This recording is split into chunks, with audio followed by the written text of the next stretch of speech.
posted on the beat, ho. Chillmonger on the stream, ho. Marcus, BOTB, BRB, bro. Josh down. Darius down. Call a planet fanatics. Tell him breathe, bro. Nail a panther to Wakanda. Walk around like. What rhymes with Tizo? Nope, don't ask for my help in this. You didn't ask for my help in the planning of this, so I can't help you now. This might be the worst.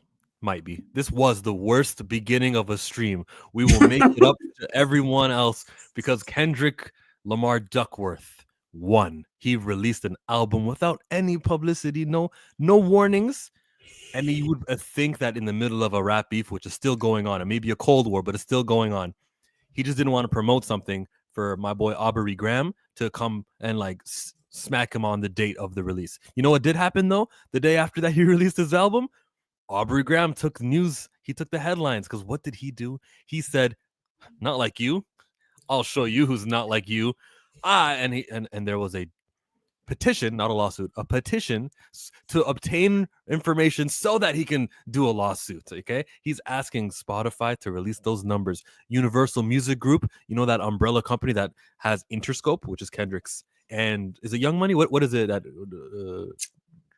I don't know what label he's under right now. I have no clue. But they're both under UMG. He goes, UMG, I need to know. The very next day after that, after he's saying, oh, they made Not Like Us way more popular than it is, because everywhere I go, nobody plays it. Okay, that song is not that popular. Please. The day after he goes, this is defamation. This is defamation, guys. This fucking defamation, everybody. Nobody is supposed to say these things on a record. Guys, in the history of rap music and the courts, we've had cases like, was it Uncle Luke who won that case because he said, I can say anything I want in my music. I think it was him, right? Uncle Luke from the Freaky Guys. What are they called? Mm-hmm. We know Uncle Luke. Yeah. I don't. What's their group called? Two Live Crew? Two Live Crew. There they are. Yeah. So we've had Jay-Z and Meek Mill currently. They're trying to make it so that rap lyrics can't be used against somebody in court. This is art. This is an expression, and you can't actually use these for defamatory or any sort of court case. And here comes Not Like Us, Aubrey Graham, the Degrassi childhood actor with the, Universal Music Group. They knew these words were in here and they approved it anyways. I have to hold them accountable. Yes, I do. Aubrey Graham, Not Like Us. Well, yeah, that was a lot. I want to start on the drop. I want to start on the album because the album was fantastic. The album was fantastic. Turn the TV off. Peekaboo.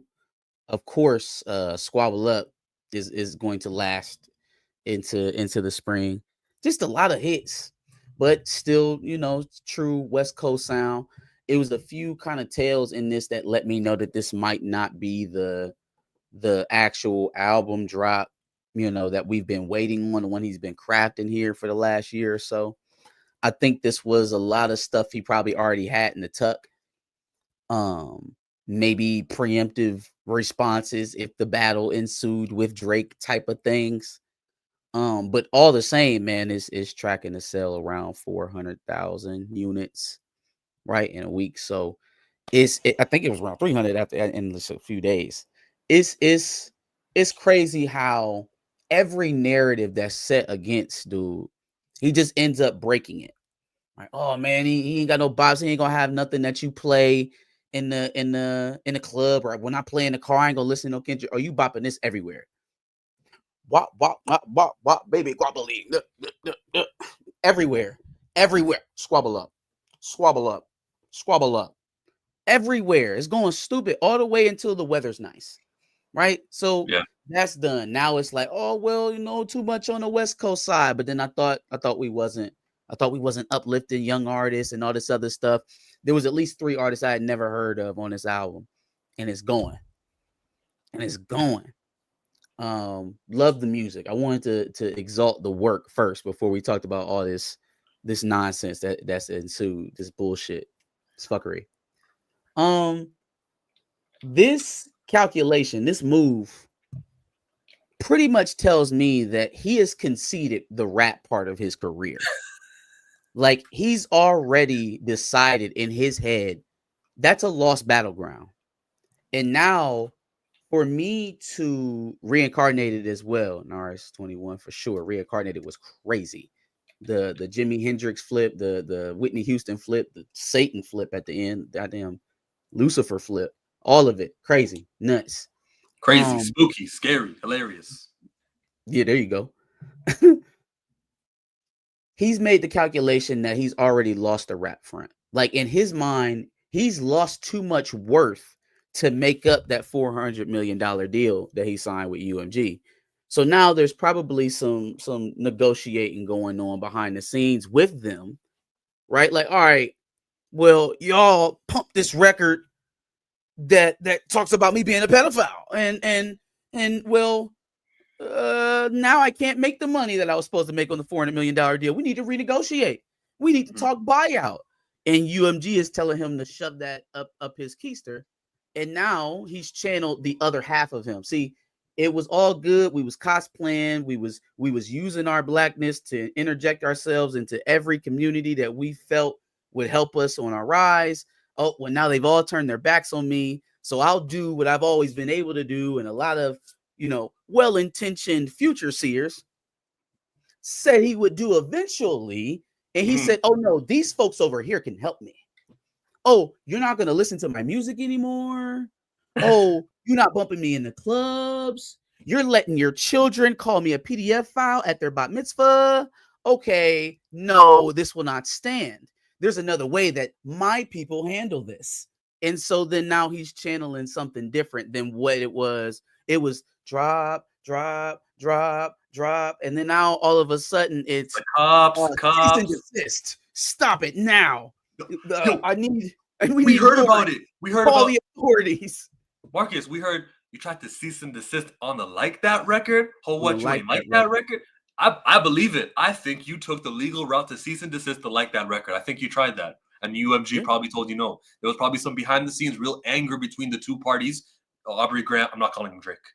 Aubrey Graham and UMG probably had this issue going on. It was boiling, and he finally popped, and he goes, I'm taking legal action. Yeah. And who are his friends that are around him? Where are the people that tell you? He doesn't have any. Check your mic. No, guys, it's not a real lawsuit. So my mic is not on? Yeah, I don't think so. I might be taking. Do you hear the blowing right now? Okay. No. Yeah, it's on this. I'll fix that. Here's the thing that is not being said about this, though, right? Because I've only heard the logic of the lawsuit. Oh, no, it makes sense. He's raging against the machine. He's doing this for all the little artists. Nah, fam. The thing is that Drake's music has been declining even pre-beef, right? This whole, I'm the most streamed artist on Spotify, I'm the most streamed artist on Apple Music. Yeah, for 80% of that being your catalog for more than 5 years ago, right? Nothing was the same. Take Care, October's Very, all the stuff that people wanted to hear. The vintage Drake. If you're reading this now, it's too late. You know what I'm saying? Dirty Sprite, but still, that stuff is begotten. They're not playing Certified. They're not playing Scorpion. They're not playing Dark Lane demos or whatever the hell that shit was.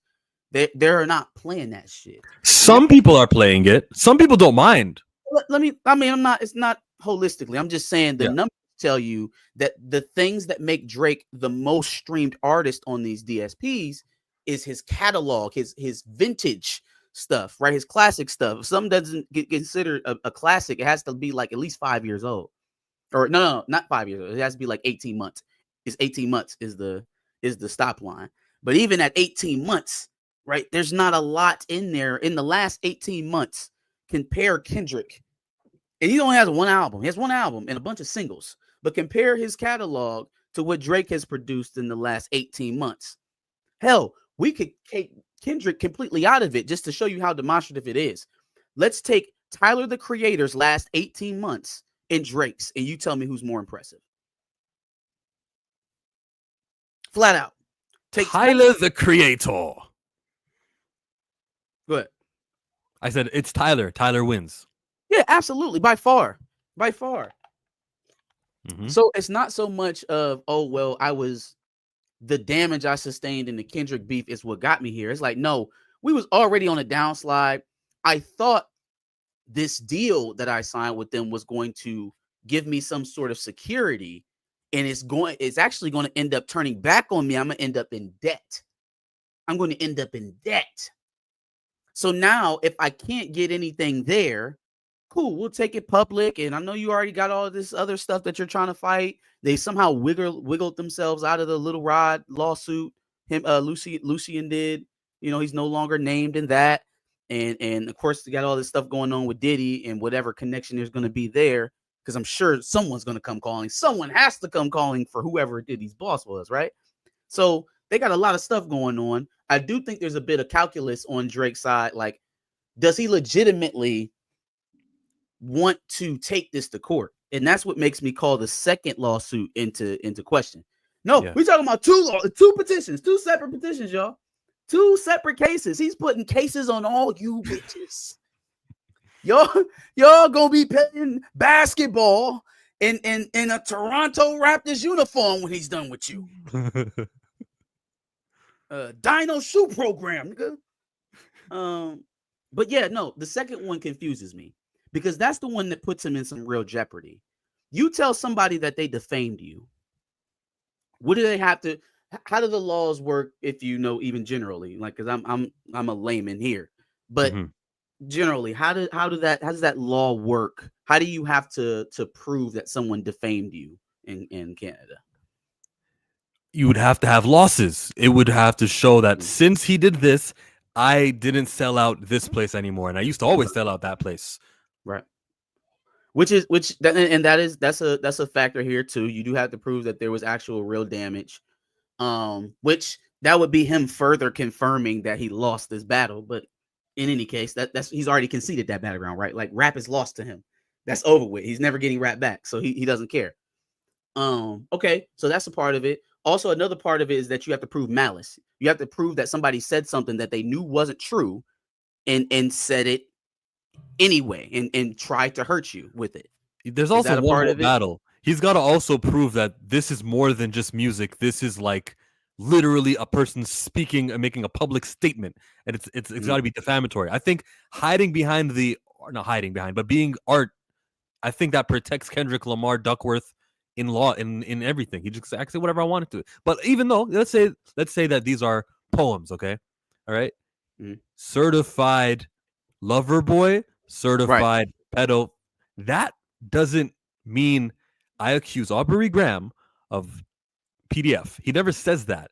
It's Mhm. always the predators move in flocks. That name got to be registered, placed in the neighborhood watch. I didn't say which name. You can always hide You behind that. notice the one track in the entire beef where he's sending direct shots about the pedo stuff, about what he does in his home and da da da da da with young people and pictures he's done leaked and da da da da da. None of that stuff is on DSPs. But it's hella believable because it all hit TikTok.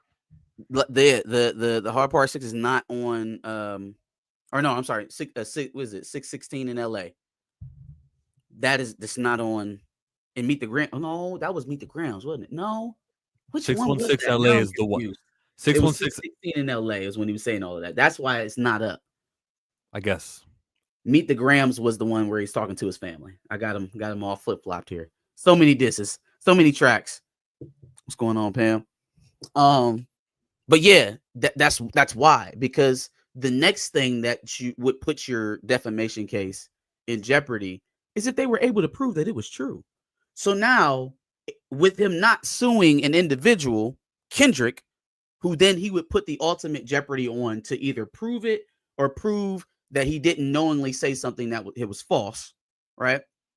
Instead of doing that, he says, no, UMG, you knew that these allegations are false. You knew that that he was going to get out here and say this, that, and the third, and the other. And you not only allowed him to say it, but you pushed it, right? To hurt me, to damage me. Okay. So now the burden is on me. Universal Music Group owns about, I'd say about 30 to 40% of the American music market in terms of the acts and all the labels. you're going to force them to go through your dirty laundry and prove that you don't have anything inappropriate going on with any young women ever. But I saw something on stage where the age of the person was admitted, and he still was like, "I'm gonna give you." Now it was years ago. I'll give him that, but still, I saw a Nardwuar interview where they said we kept doing it, and like he made it seem like it was multiple times. I don't think that you want this discovery, dog. If you force UMG to pull out dirt on you, like that stuff that you're talking about, that the Twitter thread with the litany of unquestionable relationships and songs that were written about underage girls and all that other stuff, that is somebody with an hour of time on their hands and Google. You're going to ask Lucien St. Grange, someone right? you've been signed to since you were in your young 20s, has probably seen you do everything, any and everything, and knows about it, because these people know what their assets are doing. They know what they're involved in. They know what they need to protect them from, and they know what they're ultimately probably going to be their demise. But you're going to force them to prove that those allegations are fake or that they're true. It depends on which way they come at this. But I wouldn't be putting, I'm not that confident. Like, as a black person, I am not that confident to say a machine like Universal can't make something look like something enough to get out of this. And then if you think a rap song has done you damages, well, what happens when you go up against Universal for defamation and they prove that the claims are true? Uh-oh. Which got is a why whole they're nother not problem going to here do now, that. don't we, Drakey? We got a whole nother problem now. I So think he's at Universal, jeopardy in that second one. I don't understand why this is so important to him. the angle Universal will be taking is one that they don't set a precedent. They want to say, guy, music is music. You can't use our words against it, because if they do it for this case and they actually do play along, no, we can prove, Drake, you are actually someone who is a predator who needs to be registered neighborhood. If they do that, there's going to be a case next year of some murder trial or some guy who, like, you remember Who I Smoke? Yeah, He went to that's Houston. already happening though. That's literally already happening. It happened in the YSL trial. It happened in YFN Melly. He won the YSL It's trial. already. They were reading on the final day. They were reading all the DA or the is it the DA? The state, okay? The state was reading all of his lyrics. You see what he said here about the judges, Yeah. and he still won. You want that to always be the way. Like, no matter what the lyrics are, you can't use it in court. It is ineffective in court. It is art. Yeah, I'm saying that part of it has already been an avenue that they've been trying to convict rappers on. And essentially he's flipping it on Universal, because the first lawsuit is essentially a RICO. Yeah. Racketeering, it's organized crime is what he's accusing Universal of. So he's essentially accusing Universal Group of being a RICO. What's laughable about that is that who has been at the top of Universal Music Group pre-Drake Kendrick beef? It was he himself. So how in the hell is the top dog at Universal, bar none, for the last 10 years crying it's criminal, these practices, once again putting yourself in ultimate jeopardy? Because part of what I'm sure Universal will do if they go to trial to prove that it's standard business practice is show them all the times that they did the same or similar things for you. Why does he continue to think that his dirty laundry being aired out is not going to cause him any type of damage? Like, this is reeking of all of the ghostwriting allegations coming out, the reference tracks, the writers walking in and out of the studio recording stuff. It's just like, you don't think that stuff stacks up? That is going against your character. It's going against what you say you are. You want to have them go into court and show them how they strategically and mathematically placed you at the top. Not because people loved you, not because you were top dog for the last 10 years. No, because they bought out every venue that you needed, because they paid every DJ that they wanted, because they got you every spin, because they got you in every club, because they got you in everybody's faces with every new act from every state across America. Do you want them to say that in a court of law? Even worse, get the judge to read it and dismiss it and say there's nothing here, so we're not even going to waste the taxpayer dollars. Fam, all because you got a whooping. I have never taken a whooping so bad that I wouldn't call the police. I promise you. Promise you. Ever. And he's Never. saying, no, guys, this isn't really a lawsuit. It's different. It's just a petition. We're going to seek information first. And watch, you'll see, guys, when they prove that music studios are corrupt, you'll see, guys, everybody knows that music is artificially pushed. We get it. You're not proving anything. You're not changing anyone's mind. You're doing something You that is explaining incredibly payola to unhip hop. people who've understood that nature, that illegal practice since getting here, since arriving. You're not saying anything that we don't understand. He continues to be so culturally detached with his plan of attacks. It's almost, you can count on it as much as you can count on the sun rising up in the morning, that Drake is going to step out in a way that doesn't make sense to you and yours and people that you care about. Did you see the Just video? don't make sense. Charlemagne Doesn't add up. Charlemagne called it out. Yeah. He's consistently off base. Yeah. And Kendrick won. Kendrick had the best song. What's your favorite Kendrick Lamar song on GNX? Which I learned a GNX is a car that only comes in black. And it was that last Buick that was built. I like TV Off. I like TV Off, Dodger Blue, and Squabble Up. Those You are said my you like favorites. Luther with SZA? Luther was dope. Luther was Not for dope. me. I'm finding this shit. Oh, that's Dodger Blue. Luther was if this world were mine. Maybe I bet like it's hot. He had to show him that he could sing. That's all. He wanted to show him that he could take everything from him. I'm gonna do the hard part 6 and ignore you. I'm gonna sing on the track with SZA. I'm gonna do all the things that you should be doing right now. You should be dropping, but since you scared, I guess I'll go ahead and I'll fill the gap. And I just don't think this is the last bit of music we're gonna get before the Super Bowl either. Yeah, I saw your videos, and the Heart Part 6 would have been the proper title. He called it Heart Part 6. I hope that wasn't on him, and that was just somebody who's creating the songs and said, legally, we can't call it the Heart Part 6. I hope that wasn't Kendrick's choice, because I don't like that a song that Aubrey Graham put out 4 months ago is affecting his title today. I don't think anybody thought that much of it. I think the narrative that reigns supreme in that regard is that he made a song that capped off, or maybe not even capped off, because we don't know if there's going to be a Hard Part 7. But that essentially just kind of like did one of these around the speed bump of whatever you thought your last response to him was. It wasn't acknowledged. It wasn't responded to. You have taken it down. It's almost as if it never happened. So if the slight bit of taking the off of it, if that's your way of defending Drake, then I didn't use it to defend Drake. I'm just using it to disprove what you're saying. It's not like he just went around it. He actually acknowledged it.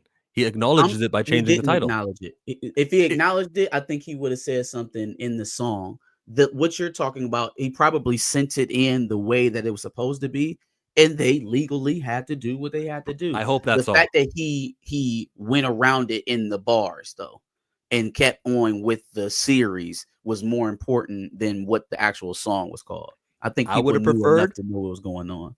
I would have preferred it be called The Heart Part 6, but you spell the word 6 with SIX, and then I would say, I guess legally they had to change it instead of making it 6. Okay. Gotcha.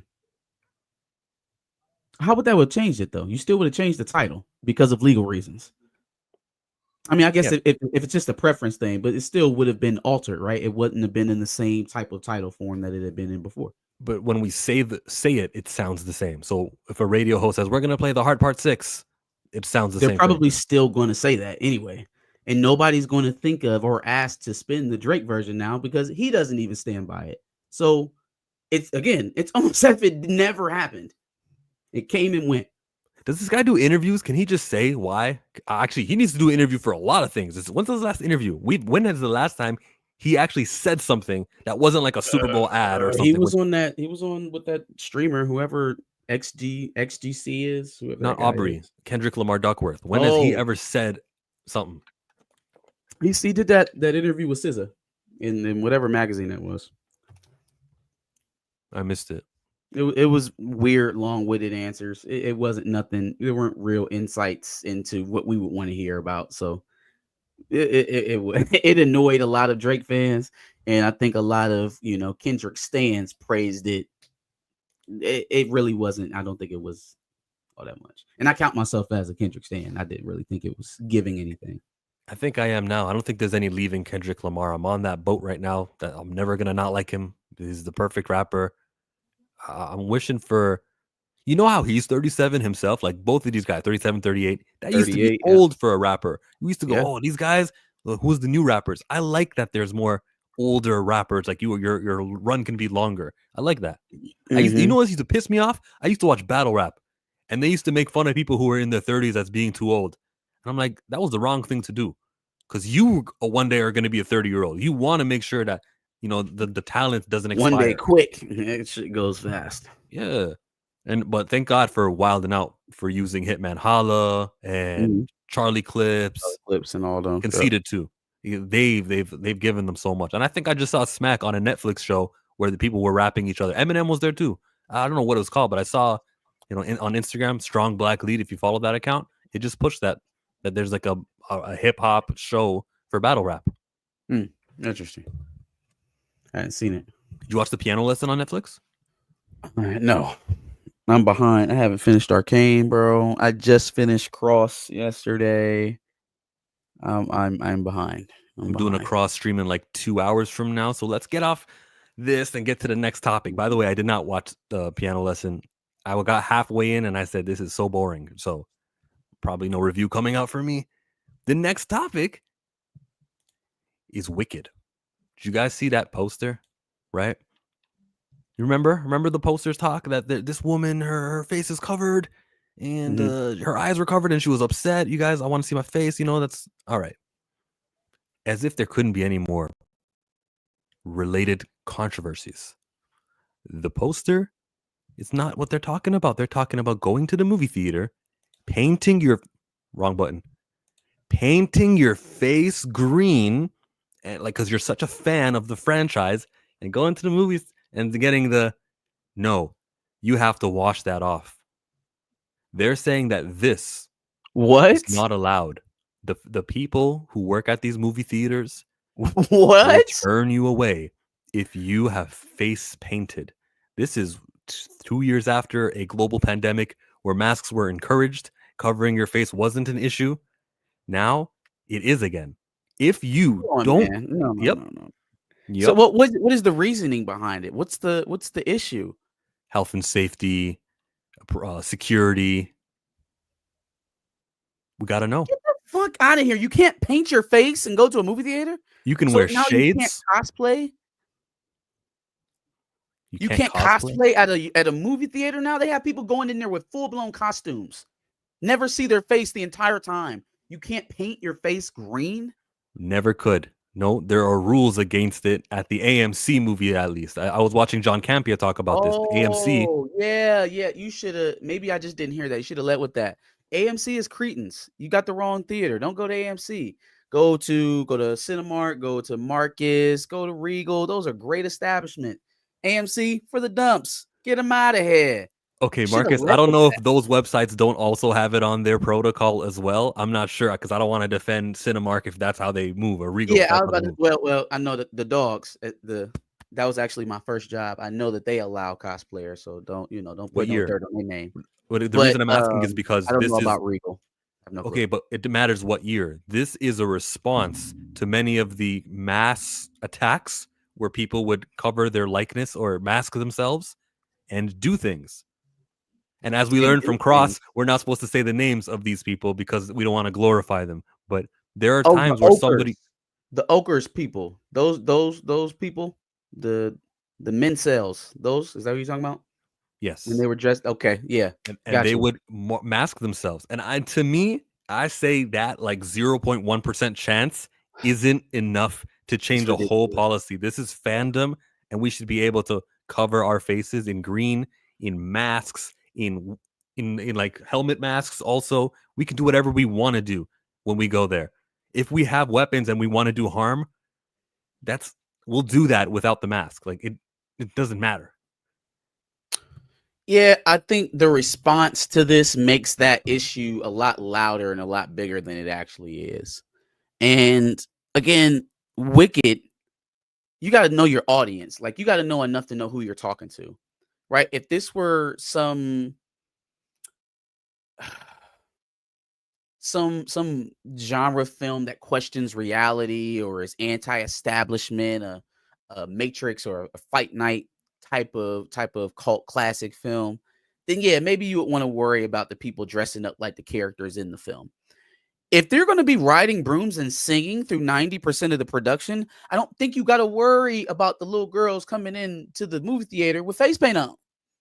It's weird energy because, again, I know that the policy is what it is, but I just have a hard time believing that they're telling little Timmy with his Iron Man suit on that he can't go see the Avengers when the next Avengers movie comes out. I don't believe they want that PR hit. I don't think that they're going to want to talk to Disney corporate and talk to them about why they were doing this and putting out poor marketing for the film. So why would you cause an issue like this about a musical where it seems like Because, that type of stuff is not going to be a problem anyway? because little Timmy has the removable helmet, which he can hold to the side like a Power Ranger, and he can say, "This is what I Yeah, look but like. he's Allow me more than inside. likely I'm not not masking going to myself. though. I'm on That's cam. This is what it looked like. good. I'm on camera. Boom, it's registered." And then he can, Mhm. put that on. Let's take a photo, honey. And he's at the doing the pew pew and all that stuff. But when it comes to green face paint, that's irremovable. And that is enough to doctor your image to make people worry. Because when these threats are not just threats and they actually happen, the people get mad at the movie theater and they say, AMC, why didn't you do something? How could you let someone come inside here not looking like themselves? And enough of those complaints has resulted in this. It's not it's retaliatory. It's not proactive. This is their reaction to getting blame. Yeah, I feel like, again, you can add to the hysteria of a problem, even if that perceived problem is growing, which I don't believe it is. But even if that's the case, you can add to the hysteria around it by doing things like this. Like, Mhm. there are people who didn't have this on their radar at all are now questioning people not wearing green face paint around them. Where, like, that, you just don't want that type of nonsense. You don't want to put that into the zeitgeist of the sheep, because the sheep take basic information and they treat it basically. They're not going to apply it situationally the way that you're doing, yet you're failing at as well. But they'll be doing it to an even less degree. So now you're asking Joe Schmo in middle of America, who has the one kid that's plugged into what's going on in the rest of the world. They got green face paint on, and now we got a whole situation that lights up America because you done told Joe Schmo, hey, you be worried about them green face people for no reason over a Wicked movie. Who's coming to piece up the Wicked movie? I don't know. Damn, I this took a turn I didn't want it to. I wanted to talk about how weird her and Ariana Grande's energy are. Talk about how weird her and Ariana Grande's energy You don't is. see their pressers? Nah. Nah, man. It I don't know. Like, every time I see them, they just kind of give me the sheebies. I don't know if it's cringe. I don't know if they have like this weird like sisterly relationship thing going on, but like I don't like it. They be touching all over each other. It's really weird. It's giving off weird energy. Are they doing a sequel? I guess. All right. Good for them. Yeah, I guess. Yeah, I don't plan on seeing Wicked anytime soon, but yeah. How's see it how doing goes. so far in the box office? I haven't seen. Wrong screen. By the way, does that look like Cynthia Erivo? Green face or not, I can tell who that is, right? Yeah, pretty much. Sure. I thought she was wilding a bit about the whole hat thing, but it is Where what it we at? is. Wicked. Moana. Was that the number one I movie? wanted to. Ooh, 85? Is that worldwide or domestic? To date, 85 million domestic. That's strong. Did I mean, Wicked it's hit the animation, theaters yet? but still. I Wicked thought it did. I isn't. thought it hit today. It's today. Today's Friday. Should be out, Oh right? yeah, so Box Office Mojo probably won't have it for another hour or so. Okay, I don't see it. I wanted to know though. I thought it was doing pretty well. It was projected to do well. Gladiator Did you see 2. anything about the previews? Like the early screenings. W- It's usually a Nothing. good tell to how it's going to pop out. Gladiator did well with a 55 million opening, and it has a better international than it has domestic, which we always want. What are we looking at right now? Gladiator 2. Hey, Who's gonna win Christmas this year? who's coming out at Christmas? All of these Christmas movies. Let's just go. Sonic is coming up pretty soon. Okay. Oh, Moana, which just came out today, it's doing okay. Moana. A huge domestic box office for today at 85 First million. couple That's of days. great. Yeah, so that had to come out. How long has it been out? November 25. It's only been 4 wait, days. no, but it also says 27 in parentheses. The wide release was the 27th. So it's only been this Okay. weekend. 2 days. Oh man, Jesus. That's doing really well. 100 million, and it's only really going out to the masses. So that first little bit was probably the early previews. That's strong. That's strong. I wonder what kind of effect that's going to have on the live action Moana.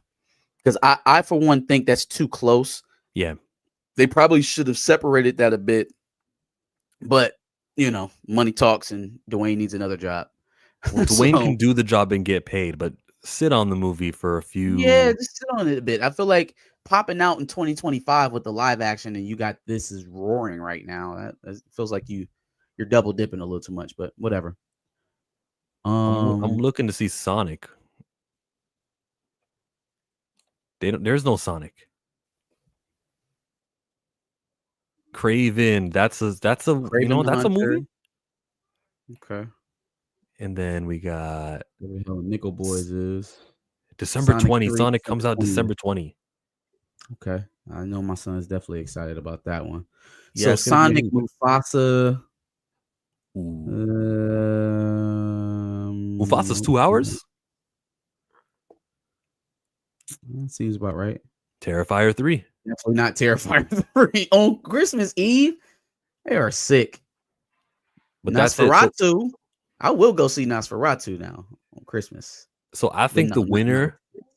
I don't think Mufasa is going to be the winner. I think we turned off too many people from photorealistic lions, and Sonic the Hedgehog 3. I don't think it'll be the winner. See, I think what? You're right. You're right. I think Sonic is going to perform well for what it is.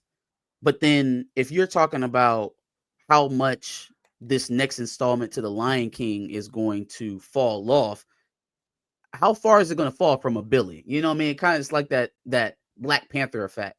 The first movie was so bloated that if you're talking about it stepping back, well, now we might be in the 800 million level, and that's enough for people to say, oh, well, it's still, still gonna make something. First one made 1.6. 1.6. So a step back from that is, oh, well, it only made $1 million this time, or it made $1 billion this time. Oh, well, still pretty strong. So I think it could underperform from last time, like you said, but still beat out Sonic because it's so big. I guess you're right. Yeah. So this will be just there's.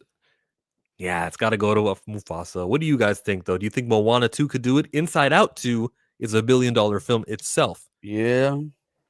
I mean, Moana 2 coming out 100 million in 2 days is impressive. And that's not even with the full data collected so far. So that is very strong. I like that opening. Does it outpace Lion King? It would surprise me if it did. I would say Lion King's probably going to win. So does Johnny. With the competitive Sonic right behind it. Or Wicked. Mufasa, excuse me. Wicked had 164 million opening weekend worldwide. Should do so that means that million. It should do 500. Yeah, my problem is the legs with musicals. A lot of people wait to see musicals at home. A lot of people don't beat down the theaters to go see musicals. They're not a bunch of extroverted, theater people. Is that right? Is that your synopsis? You might something. have something. That's just how I diagnose the world. That's how I see it. Yeah. Rooting for Sonic. We all are. We all love the games. Rooting for Sonic for sure. I even saw that there's going to be a Sonic Heroes remake 20 years later. That's dope. It's been 20 years since Sonic Heroes. Damn, I feel old. something about a 20-year anniversary that just makes you feel It old, makes you doesn't feel it? away. Yeah, for sure. Ooh. For sure. Lion King is gonna make 1 billion minimum. Johnny, I'll bet you on that one. 1 billion, because I think Marcus, you said it too. Nah, Disney That's a Plus. right. It could take a precipitous step back and still be impressive financially. Consider this: the first movie came out in 2019, right before Disney Plus. It was in that summer, and Disney Plus came out like in November with Mandalorian, or October. All right. We've conditioned our kids, our parents, to tell our kids, just wait, honey. In 45 days, in 60 days, it'll be on Disney Plus. And I think we're getting that same thing with Lion King. So the $1 billion, it will go from 1.6 to Okay. 700 or 800 million. You know, Disney Plus was around in 2019, right? And that's when they started that whole we're going to shorten the theater window stuff. That was really the jumping point of it, was about 2019, 2020, around the pandemic. So if it's gotten better, I guess we'll see with this, because that'll be very good data to compare from 2019, when we were in the middle of the pandemic when this started, and now when we're at least in a better place through the movie theaters. Maybe not our general economy, but the theaters are okay. Executive is saying that movie races are fun, Sonic and Mufasa. We know the dollar of the worldwide net, or the final, yes, Mufasa will win. Sonic will only get like 300 million, 400 million maybe. We know that. But because of what the budget is and because of what goes into marketing, Sonic will be more victorious. Like, they'll get a higher percentage So return then on I'll their say investment. this. I'll draw a line then. If Sonic passes 550, so if they start sniffing 600 million, I would say that is advantage Sonic comparatively, because they didn't have the type of budget that Lion King did, and then it's not. What was Lion King's budget? I don't think they 260. did, at least 260. Goodness. Yeah, I don't think they spent $260 million on Sonic. On Sonic or Sonic 2. Let's go. Let's see what Sonic gave us. Sonic the Hedgehog 2 budget. It doesn't give us the budget, but if I bet the first movie has the budget, 85 million budget. Yeah, not even half. Not even. Wow. So again, I think Sonic they wins. They cost 550. That's win Sonic. And Wait. and we get that drop off from Lion King. Now if they post another 1.6, it kind of is what it is. That's domination. I'm going to give Wicked its credit for what it's doing based off of the numbers you just announced right now. It's doing good. And Moana 2, I remind you guys, the first Moana was the most streamed movie on Disney Plus last year. It doesn't need to be a hit only for the movies. If the kids are watching it and singing this along week after week after week, Moana 2 will generate toy sales 3 years from now based off of the characters they introduce in Moana 2. It is going to be successful. The box office is just one of the avenues of revenue streams, I should say. Mm-hmm. Fact. We are discounting Sonic when the Mario movie made $1 billion. It did. I mean, show me the Sonic movie that graced $1 billion. That was in shooting distance of $1 billion. Paramount not that it did has Sonic. to, because again, it has a very tamed budget. But I'm just saying, comparatively, it's not really on the same plane. I also think that Warner Brothers have way better marketing, second to Disney, in my opinion, or from movies I've seen. Disney movies, the big ones, and the big movies for Warner Brothers, they always do better than Paramount. Sonic is Paramount. How many guys watched Paramount Plus's Knuckles? Who really? I didn't hear any conversation about that one. Yeah, my son saw that. I saw it by like symbiosis. It was kind of playing in the background. I was actually thinking about it with all this Sonic talk, to be honest with you. It's funny that you brought it up. Johnny tells me that Inside Out 2 made 1.6 billion, Mm-hmm. and they knew it was going to be on Disney Plus. Ooh, I think the anxiety stuff, that all spoke to adults. I think even the first Inside Out was spoken highly by adults. Oh, you don't think adults are going to watch Moana? Not the way Inside Out spoke to adult audiences. I think that's heavily predicated on how much kid interest is in it. Like, if your kid isn't interested in whatever it is, they don't even have a chance of reaching you. I think that's what helped what was that? Strange Robot. DreamWorks was doing it. It was actually making some decent money.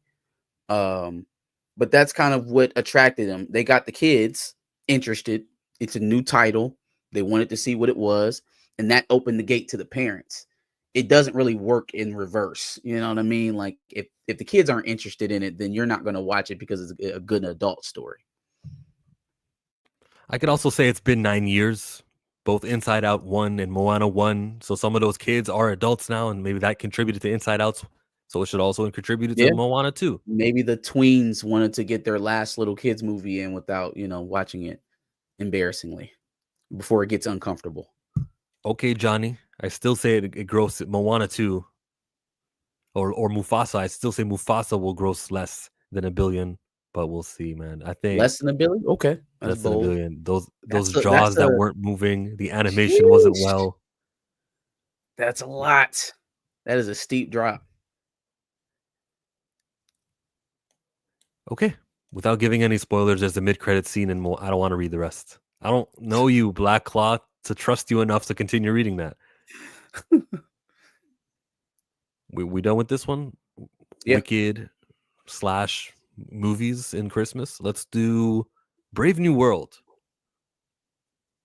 I want to see the budget attached to that. It'll be higher than Mufasa. It's been reshot and refilmed. It was tested in Texas like a year ago, and enough people said, no, this is not right. It deals with an assassination attempt. It mimics real world, okay? Shout out to Malcolm Spellman, because he also in Falcon Winter Soldier, he had that vaccination stuff, and they said, you got to change that, scrap that storyline. It's too similar to real world. He's just predicting things. There's another. Yeah, but what they've landed on feels similarly like it's kind of just bad timing because they were already on that track and then things happened, Yeah.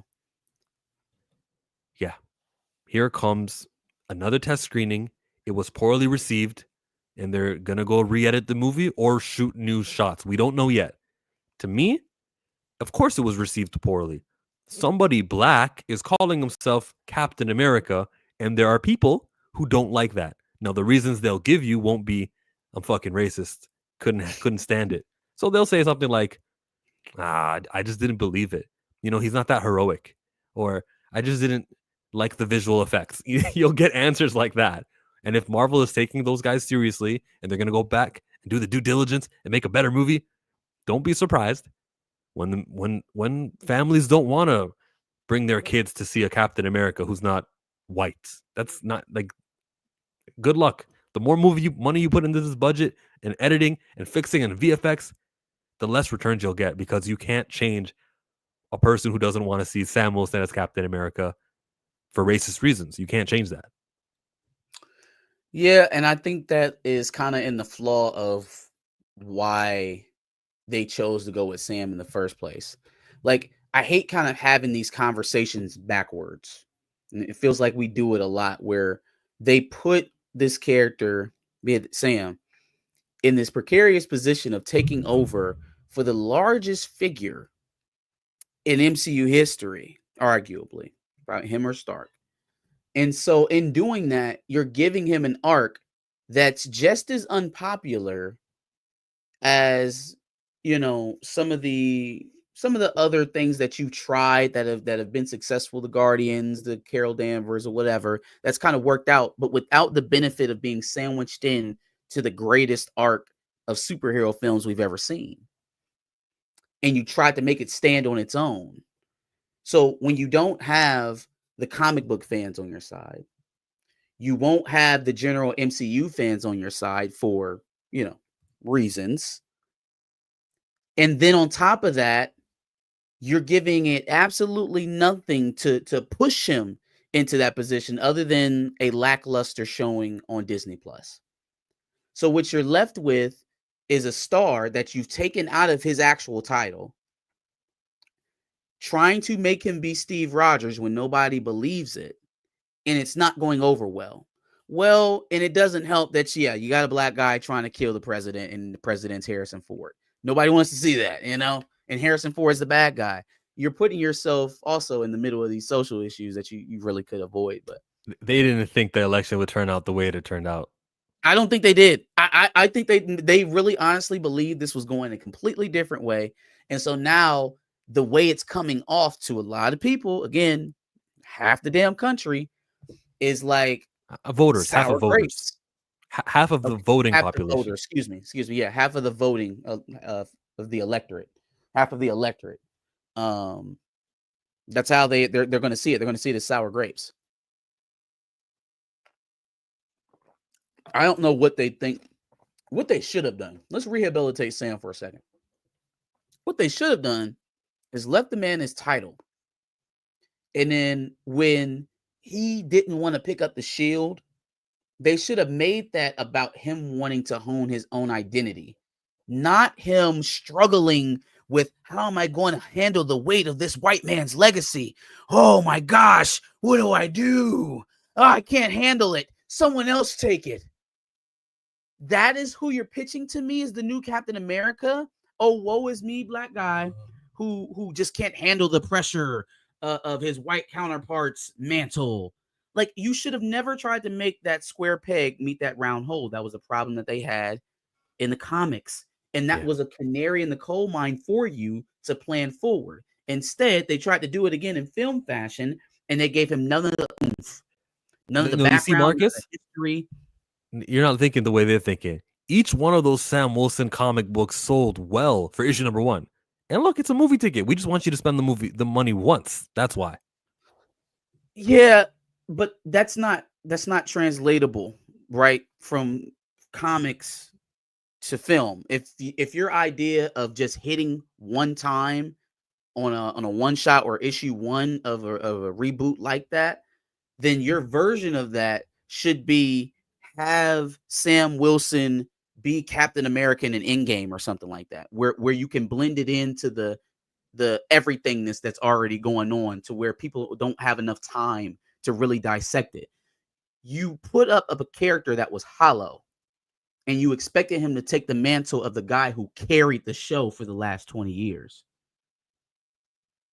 You'd have been better off making a Falcon movie, because at least that's the guy that we know him as. But then again, we don't know shit about Falcon either. But prior to Falcon and Winter Soldier, he was just a hollow character, and it was the wrong decision, I think, to do it at that time, to do it that way.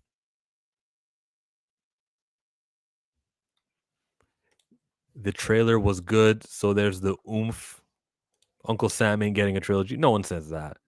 They used him as an Avengers filler story. He ain't Doctor Strange worthy. Let's be basically.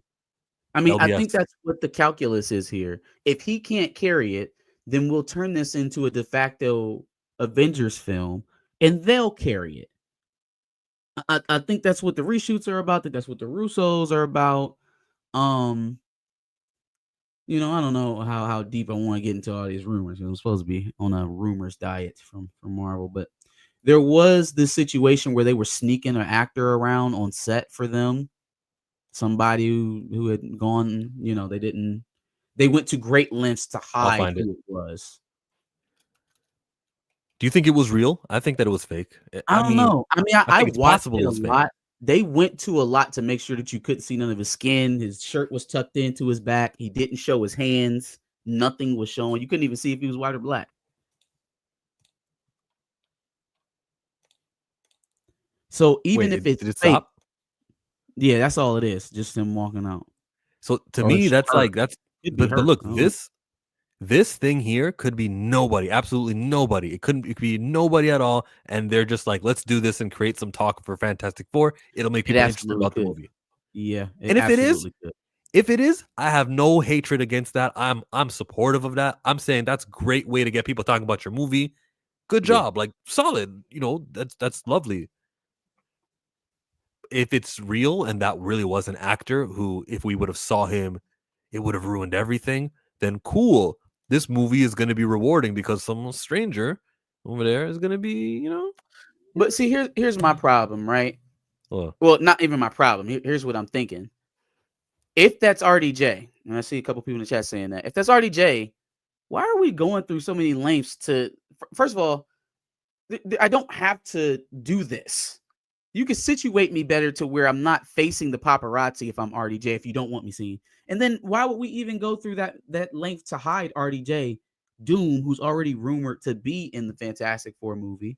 Because this is confirmation if he's actually there. That's why. They have to go to these lengths if he's rumored. Doom, the Fantastic Four, I think even without the rumors, people would kind of put those things together. I don't why do we have to? Because I'm going with your logic of like they put Robert Downey in all black and covered up all his skin so they can march him out and tease people. Well, that's not the biggest thing to hide. Robert Downey Jr. being in the Fantastic Four, that he's going to be playing Doom. Now that we know he's going to be playing Doom, this is something you do if you never bring him out on stage and tell everybody he's playing Doom. Yeah. Doing this now is weird, you know, if that's him. Yeah. I just don't get it. Maybe it's a me thing. I don't know.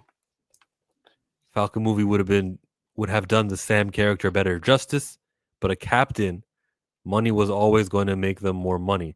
Thus, they jammed the square peg into a round hole. Yes. Yeah. Absolutely. Absolutely. Until we find out. Go. Until we find out that even when it's called Captain America, people weren't willing to buy Sam Wilson as a lead character. So we'll see. There was so much runway with Sam as a character that they could have explored, and what they chose to do was focus on how he could be Captain America the entire time. And I don't think that rubbed people who were rooting for Sam the right way. I don't think that rubbed people who were rooting against Sam the right way. And we see the results here. Next thing to talk about is this Lance Reddick actor who passed away. He was playing Zeus in the Percy Washington? Percy Jackson. Percy Jackson? Zeus. Oh, yeah. Percy Jackson. We lost Lance Reddick a year ago. Unfortunately, he died. Yeah. He is not playing a black character. He's playing Zeus. We recasted that shit. Disney, we don't care about the actors and the legacy, and we got to respect and honor. Oh, yeah, they got Courtney Vance. Yeah. What's his name? Courtney B. Vance. That's Angela Bassett's husband. She's married to an actor? Oh. Yeah. That guy is the new Zeus. That's it. Yep. Let's pay attention, everyone. Let's keep count. Harrison Ford is replacing William Hurt, even though the actor died in the middle of screening, in the middle of forget to do sequels. Oh my God, dog! I really wish. I'm just gonna go back and I'm gonna start cataloging stuff that I said years ago. I'm like, they're gonna have such a problem. Acting is a vital, profession. People die all the time. They're surely gonna have to recast actors. We are 2 years out removed, and we have so many examples. We have so many. I'm really looking at that Ahsoka season 2 news for what they do with Baylan Skoll. What are we talking about? Baylan Skoll was this guy who I just share a screen. Baylan Skoll. Ray Stevenson played him. Oh, I see here, down here. Ahsoka. Yeah, in Ahsoka season 2, he was a literal cliffhanger. They are interested in furthering that character, Dave Filoni. And they're going to recast. It's going to recast. random villain that they had planned in Moon Knight, that guy who died, right? They were talking about maybe whether or not they were going to recast him. It was just like, yo. So literally anyone else. Y'all don't care about anyone else. Because think about the comparison that they're setting. We loved Chadwick so much that no one can ever play him. But these 7 other actors that died that worked with us, no, we can recast them. It's good. We're good. Don't worry about it. They were bad people. William Hurt, Lance Reddick, both of them, RIP. But I mean, so seamlessly, just making the money machine do what it does. And all of a sudden they come back around here to Black Panther, and it's like, oh no, we couldn't possibly. We could do our jobs? No. No, we couldn't do our jobs. The Deadline article that talked about it, you could see the respectful way that they handled it. They respected him the same way that Michael Nemo respects the Pantheon. He says, guys, y'all making it sound like Marvel didn't plan ahead for Sam, Ray, Finn. By the way, prediction, this will all be rightly or wrongly blamed on Julius Ona, the director. Yo. That's crazy. Nah. That is nuts. They can't. They read the script and they said we're going with Russos and doing all the rewrites and spending all the money and basically having 2 film budgets. You got to get something out of this. You got to get something. Because, I mean, surely the movie we're going to see is not actually going to be Julius Ono's movie, right? There's just no way. There's no way. Not the one he shot originally. There's no way. But you see, he set them in such a deep hole that it's his fault. Just couldn't recover. Yeah, I'm saying even if the finished product is crap, I don't believe that the bones of that film even remotely resemble what Julius Ono was doing. So yeah, you can blame him for putting you in a hole, but the crap that resulted was mostly yours. It had to have been. This movie has been delayed by a year. So you know, something's got to give here. It's got to get better because you spent all that money and brought all these people in to help it, or it doesn't, and it was just a dead concept from the beginning, in which we can blame everybody for that. It's a February release, and they probably think that's Black History Month. That'll get those dollars. Good luck. Anthony Mackie on Black History Month. Yeah, good luck. Like Anthony Mackie, and I hate that Darius was right about this. Anthony Mackie did not sell that movie Elevation at all. Its box office gross is not even $4 million. It's been out almost a month. We've had like 3 weekends. Elevation is nowhere. Chill. No, hold on. I know. Yeah. What, Darius? I tried my best to tell you. Yeah. We do this a lot. We go back and forth, and I tell you that he's just not a leading guy. Chill. You have to come to terms with that. Okay. Yeah. I love Anthony Mackie. I love him as Falcon, but he's just not. Can't do it. Can't carry it. Yeah, you're right. And Darius, you got me. He doesn't sell. No one's coming out in the You cold. put that man back to next to Chris Evans? Oh, absolutely. Definitely. I'll see that. But him by himself carrying a... Oh, no, absolutely not. Hey, Darius, when's the last time we seen Corey or Q? Where are they at? Hell if I know, man. Mine in their business. Dang, Darius screencrafting this. Get Kevin Feige in here. We need to talk. I don't have anything prepared with the Kevin Feige. You need to explain something. You need to explain something. Deadline. We're on this topic here. Percy Jackson. All right. Courtney B. Vance is playing Zeus. It says Percy and the Olympians has officially recast the role of Zeus. The Disney Plus series has Courtney B. Vance to take up the mantle from the late Lance Reddick, who died last year. Finding someone to step into this role going forward was not an easy task, but when an icon, Courtney B. Vance, answers the call, we knew the gods were listening, says the executive producer. Guys, let's try that again. Finding someone to replace T'Challa is not an easy task, but when an icon, Aldous Hodge, answered the call, we knew the gods were listening. Easy as that. It's not that hard. It's the same thing. We say the same words. This legend of cinema not only wanted to honor the books, but wanted to honor Lance's legacy. We can't wait for you to call. Okay, this legend wanted to honor comic books, and he wanted to honor Chadwick Boseman's legacy. We can't wait for you all to see him take the throne. It's that easy, word for word. It doesn't change. It's the same message. It's not complicated. I don't see outrage going, we're getting a Zeus. You're supposed to kill that character. No way. We're going, where's the son of Zeus? Fam, we're not saying that. That just goes to show me how full of shit they are, how full of shit they have been. Look how easy that was just to spin it the other way and nobody's even paying attention. Oh my God, they're erasing Lance Reddick. No one, not a soul. If you don't get, sometimes, this was my argument with the green paint thing. Sometimes if you don't give these people the ammunition, it really doesn't go anywhere. The argument dies in the corner of the universe where it's happening. Like, don't give it the air sometimes, and guess what happens? It goes away. So like they were always full of shit.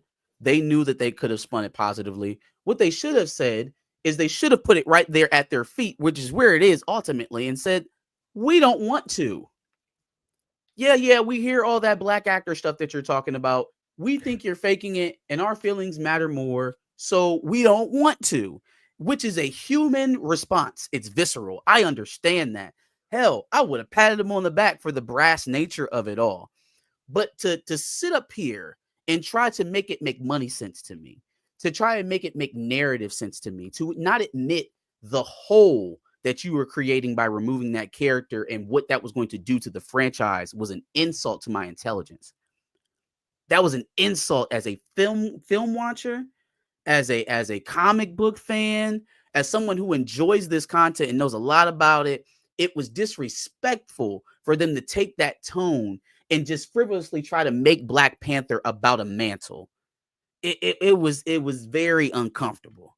And so it made me kind of very adverse to their feelings and their grief, which have seemed to be fake, have been proven to be, at least on the executive level, fake. There was no precedent for it by then, and they didn't set a precedent by not recasting afterwards, because they continue to recast afterwards. These are all Disney studios. Percy Jackson is Disney. The show must go on is how it goes in Hollywood. Passing it on to the bastard son is, you know what? Ooh, let's open another topic here. Zeus, that's a white character, everybody. They have no problem with another actor going and popularizing this white character. But when it's T'Challa, now we'll do anything but. We'll make you focus on his sister, okay?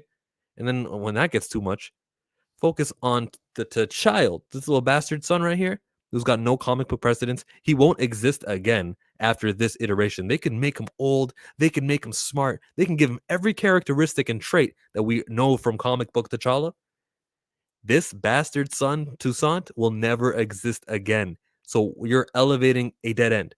Zeus? No, you're elevating Zeus. We got no issues with that longevity-wise. We know Zeus will return in our fiction in many iterations and many other forms. You can make Zeus as popular as you want. Right. T'Challa? Nah. We'd rather make a distraction with TJ or with Shuri or with his great uncle or with, who was it in 1948? Whatever Denzel's going to be. Right, yeah. Yeah, Denzel probably going to be an ancient panther from year zero. Like, they'll do anyone but real T'Challa because there's consequences that are too dangerous for them. Beneficial for me, popular for me. Anyone of the African diaspora is going to be like, this is awesome. Anyone who's an enemy of that, them 1885ers, they don't want that. That's the new slur, the 1885ers. The 1885ers. The Berlin Conference, where they mapped Africa, they meaning people of colorless, and they said, okay, you colonize that one, you colonize that one. So if you ever wonder why they speak English in Ghana, it was 1885. They didn't want to have their armies fighting each other and whatnot. So how was Twisted Metal? I never heard anything. That is the Anthony Mackie. And Samoa Joe was part of this show too. Funny. I didn't know that. Was Samoa he? Joe. The wrestler? Yeah, the wrestler Samoa Joe. I think that might be him up here. Oh, he was the clown. Of course he was the clown. Why you insulting him? He's not like a world champion level wrestler? No. I'm not insulting him. I'm just saying, who else would he play in the series? I didn't know Samoa Joe as an actor, so. Yeah, somebody with wrestlers don't get credit, but yes, somebody with a mask where you don't see him. I try not to actually call it that, as a sign of respect to what they do, because there's really nothing acting about throwing yourself on the ground over and over again and getting back. Did you not see the New Day, Xavier Woods and Kofi Kingston today? Mm-mm. They had, not today, on Monday, they had a sick breakup. They had if you didn't throw away the bag, look, we all got behind you for King of the Ring, but you weren't actually performing. You lost to Brock Lesnar in 6 seconds, and the crowd is going, ooh, ooh, ooh. It was like a breakup. Now we need Big E to show up and be like, guys, I've been cleared to wrestle, and they can mend the New Day. But they were on that would be dope. The storytelling, and it's the 10-year anniversary of New Day. Oh, man. Wow.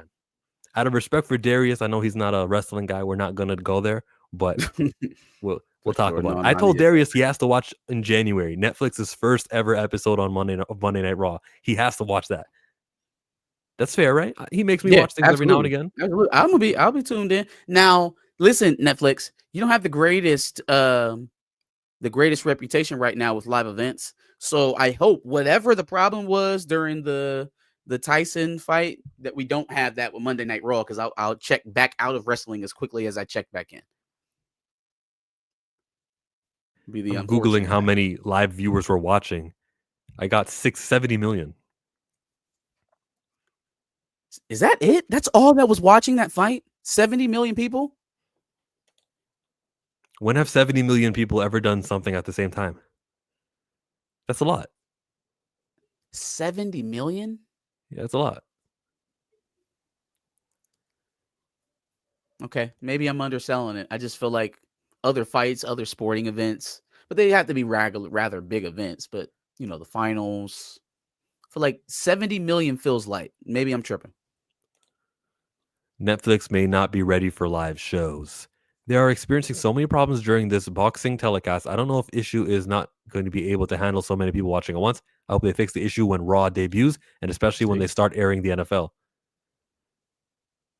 I didn't even know they were doing NFL games. And yes, I know the NFL week over week, like it may not be a single game that gets 70, but they're going to be hitting 40, 50 pretty consistently on their Sunday night games.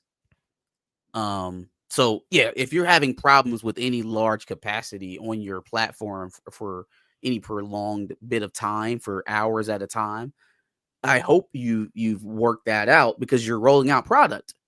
It's crazy that it even happened during the fight. Let's go over to Star Wars. I tried to keep this. Wait. Steve said that Super Bowl does 100 million. Does 100 million? Okay. So I think there's a different type of sporting events are 100 million plus. No, but they don't stream 100 million. There's probably different things in technology that come to streaming than when it comes to television. You're right. Yep. It's a different database. It's different output. Different output. Star Wars. Okay. Everyone, Skeleton Crew is coming a day earlier than December 3rd. It's going to be on December the 2nd. It'll be on a Tuesday, Monday. The rest of the episodes will air Tuesdays, but Monday, we're getting Skeleton Crew. How does that make you feel, Marcus? How does that make you feel, Darius? Chill. Chill. I gotta get the rap. Chill. Damn it. Now I can't do it. Now I'm nervous. I don't know what else I can tell you about Skeleton Crew other than I lost it. No, I lost it. Can't do it. Tell Darius I was defeated tonight. I messed that one up. But in any case, about the Skeleton Crew, I'm going to give this 2 episodes. I'm going to give them 2 episodes to pull me in. If it doesn't do anything for me, if I don't find that there's a story in here that I need to pay attention to, that it's just going to be a one-off project that I'll lightly enjoy, that's not going to be connected to anything else, I'm just not giving Lucasfilm the time of day. So they better do something here very early. I'm not going to be sitting around waiting for this thing to get interesting. I don't think it's shot for my demographic. I do like that it's something new, that they're taking you away from what they're, clearly struggling with right now with Rey and the Jedis and where to go narratively, how to bring Mando and Ahsoka all together with that stuff. So there's a spot for this to be successful. They just don't have a lot of time. They don't have a lot of patience.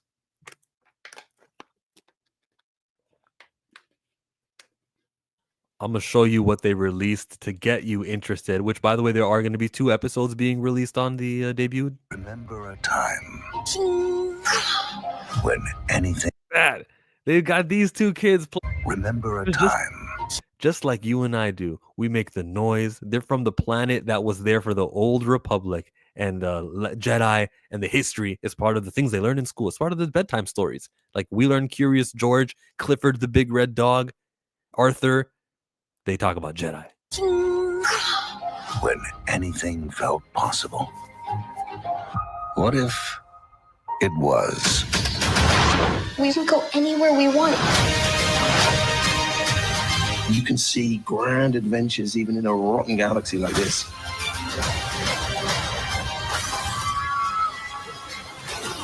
Come on!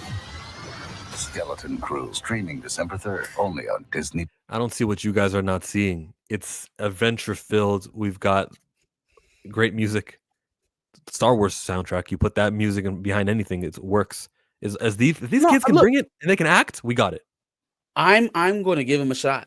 I'm going to give him a shot because I know John Watts is good, and I don't think John Watts is part of the general Lucasfilm brain trust. So there's maybe he doesn't have the anti-Luke brain. Maybe he doesn't have the anti-Lucas original game plan. Glasses on like everybody else in that building seems to have. How far can he push narratively with these offshoot characters that we don't know that he's going to have to spend the majority of the time building up, right? You add That's to the fun that part. that it is That's what we like. Build them up to make them different than anything we've seen. okay, but at the end of it, they're still going to be kids. They're still going to be doing kid things that are not necessarily going to capture you for large moments of this series. So I'm saying there better be some sort of B plot with an adult tone that keeps me engaged to enjoy the rest of the adventure and the hijinks I'm sure are to ensue, because that's not enough to get me to watch Lucasfilm right now. Is the point I'm trying to make. Like if they're just making a handy dandy buddy film, a Goonies if you will, of the Star Wars universe, I don't think that's going to be enough. That's not enough? I don't think it's going to be enough. It's not enough. But it's not enough. No, you got to change the words like I tried changing the words. What?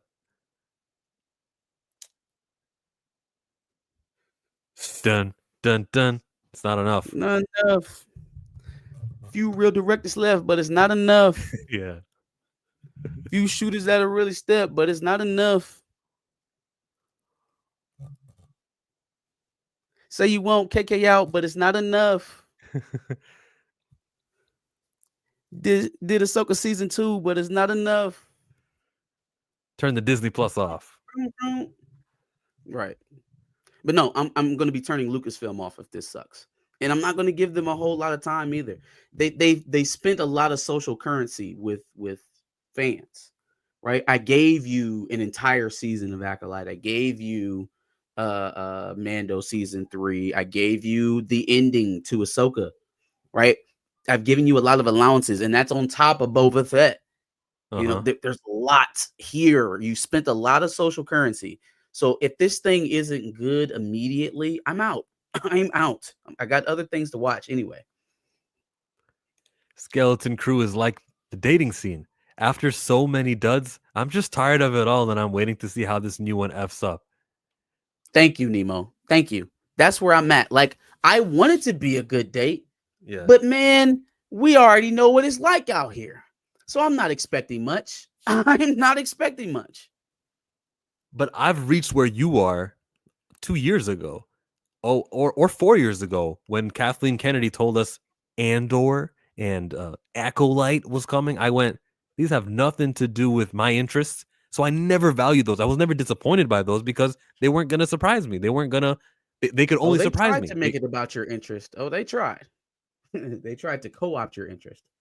You guys it's your fault for dating the duds. It's your guys' fault for going, oh, let's give this a chance. It's, Star Wars Visions. For dancing with the only partner available. It's not like there's another company out here making Star Wars. You kind of have to eat what they shovel for a minute if you're a Star Wars fan. It just depends on when you hop off the shit train. Yeah, but I can go on a date. Shoveling? I can go on a date with, there's marriage potential with this one, or I'm just here for an evening. If you're in the same line where everybody's shoveling shit, I don't think you're going to find your wife. Okay? If you're trying to pick your wife, we're getting too personal right now. Yeah, I don't know how I was going to bring that analogy. It felt like Leahy from Trailer Park Boys. London's calling. What up, black folks? Official Liam says, I will be watching just because I think it looks fun, but also supporting a young little black boy leading a Star Wars show. For sure. We'll see if he's the lead actor. Yeah, I don't know if he's officially the lead. Was that a nod? Do you know who the Trailer Park Boys are? Do you know who Jim Leahy is? I'm familiar with the show and Bubbles and everything, but I never watched it. Okay. I just wanted to make sure. It was one of those that let me know it could have went either way. Maybe you didn't know the show. My heart was going to be hurt if you didn't.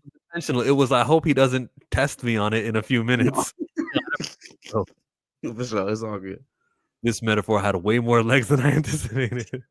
Jude Law is definitely leading that show. I don't think it's been advertised as Jude Law leading the show. It's a kids show. There's an ensemble cast, and even if Jude Law does have more lines, it won't be by much. That kid? What's his name? I don't even know the character's name. I know that this character name is Neil. This guy here. I But think Jude Law's role is to play that kind of adult bait that I was talking about. Like this has to have something to keep you attached. If we're trying to go for general audiences here, now they could bypass, the 25s and up altogether and just try to perpetuate the younger demographic.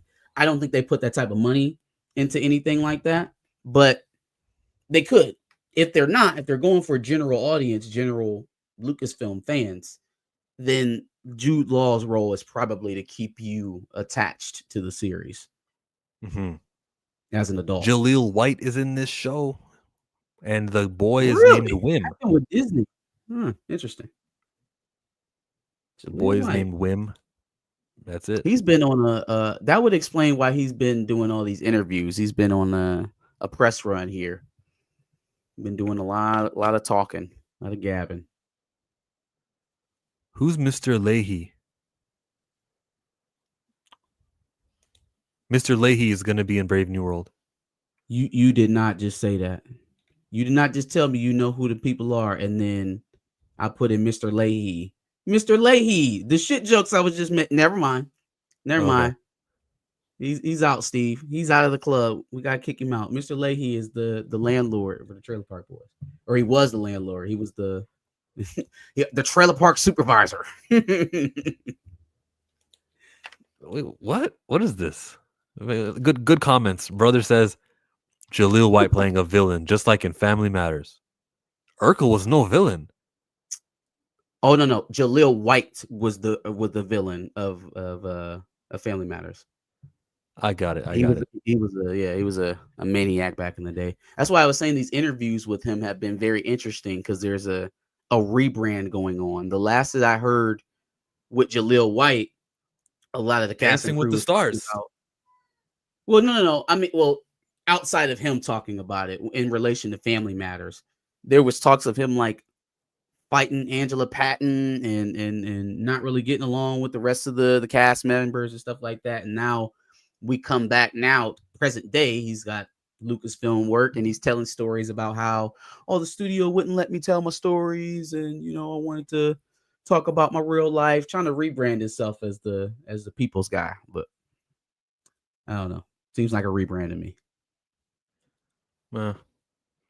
That would be all of the Star Wars Netflix. That is the Wicked. We got Kendrick and Drake.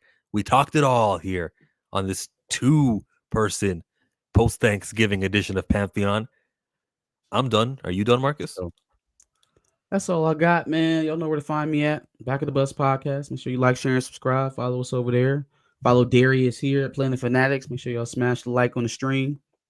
Help him out there. Sure. We'll be back at our regular scheduled time next week, I'm sure. That should be it. I'll be talking about Alex Cross. Anyone who watched Cross episodes 5, 6, 7, and 8, come over to Chillmonger like an hour from now, and we'll be having some fun over there. From Chill, from Darius, from Marcus, and from Josh.